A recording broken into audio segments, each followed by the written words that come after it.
Assalamualaikum warahmatullahi wabarakatuh. Perkenalkan, saya Humairo, NIM 1911045, Prodi S1 Farmasi semester 2A.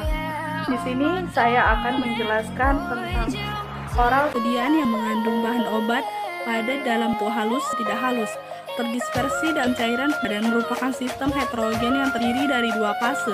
Fase kontinu atau pada umumnya merupakan cairan atau semi padat, dan fase terdispersi atau fase dalam dari partikel-partikel kecil yang pada dasarnya tidak larut. Dengan kata lain, suspensi merupakan campuran yang masih dapat dibedakan antara pelarut, pendispersi, dan zat yang dilarutkan atau terdispersi, tetapi terdispersi seluruhnya dalam fase. Contoh suspensi oral adalah obat-obat antisida cair seperti alumina dan magnesida. Alumina dan magnesida triskat atau alma mag liquid. Ada beberapa jenis obat-obatan tertentu yang tidak stabil, misalnya bila ada dalam larutan tapi still dalam disuspensi sehingga dibuat susu oral untuk menjamin stabilitas obat. Beberapa pasien atau anak lebih suka bentuk cair atau sirup suspensi atau emulsi dan bentuk padat, tablet atau kapsul dari obat yang sama. Bentuknya memudahkan pasien untuk menelan obat. Dosis takaran obat dalam bentuk cair lebih mudah daripada bentuk padat, terutama untuk pasien anak-anak. Menghilangkan atau menutupi rasa tidak enak dari jenis-jenis obat tertentu, misalnya chloramphenicol yang rasanya sangat pahit. Bila dalam bentuk suspensi ada tambahan zat pemanis lainnya sehingga disukai anak-anak. Hambatan dalam pembuatan suspensi. Kesulitan dalam formulasi suspensi tahan fase padat medium suspensi, yang artinya suspensi merupakan sistem yang tidak dapat tercampur. Stabilitas dari suspensi sendiri bisa didekatkan sebagai keadaan di mana partikel tidak menggumpal dan tetap terdistribusi merata di seluruh sistem dispersi.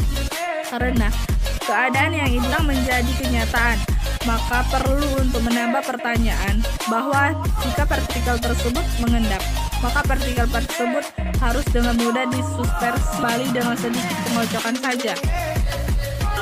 Hubungannya dengan flokulasi dan deflokulasi.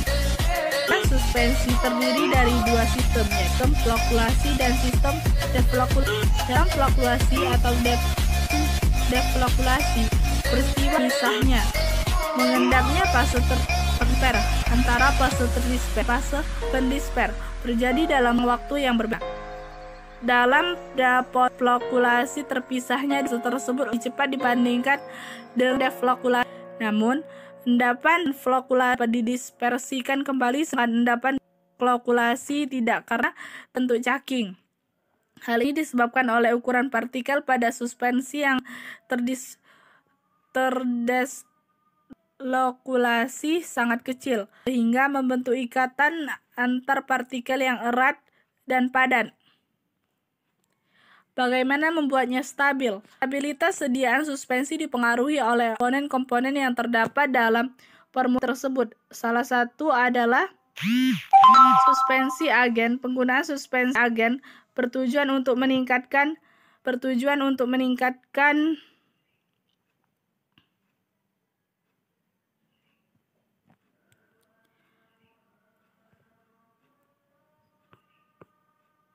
Bagaimana membuatnya stabil?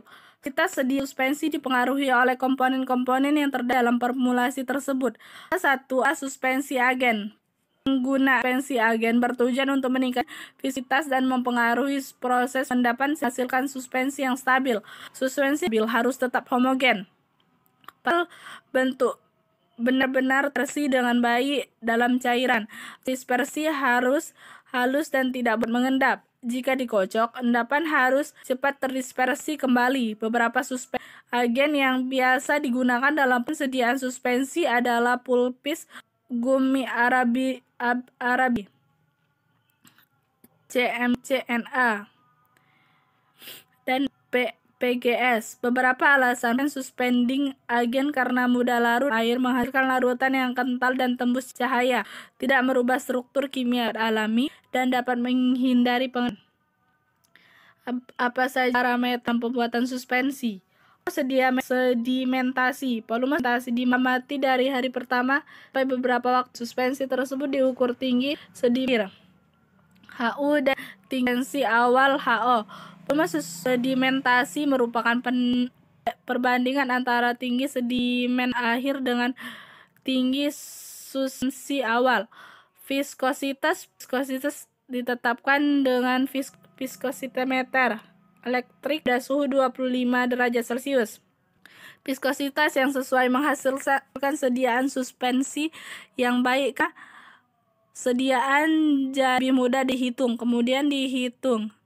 Suspensi dihitung dari botol kemiringan kurang lebih 450. Waktu yang diperlukan untuk mencapai volume tertentu dicatat. Waktu yang diperlukan saat penuangan suspensi akan mengeluarkan nilai suspensi tersebut.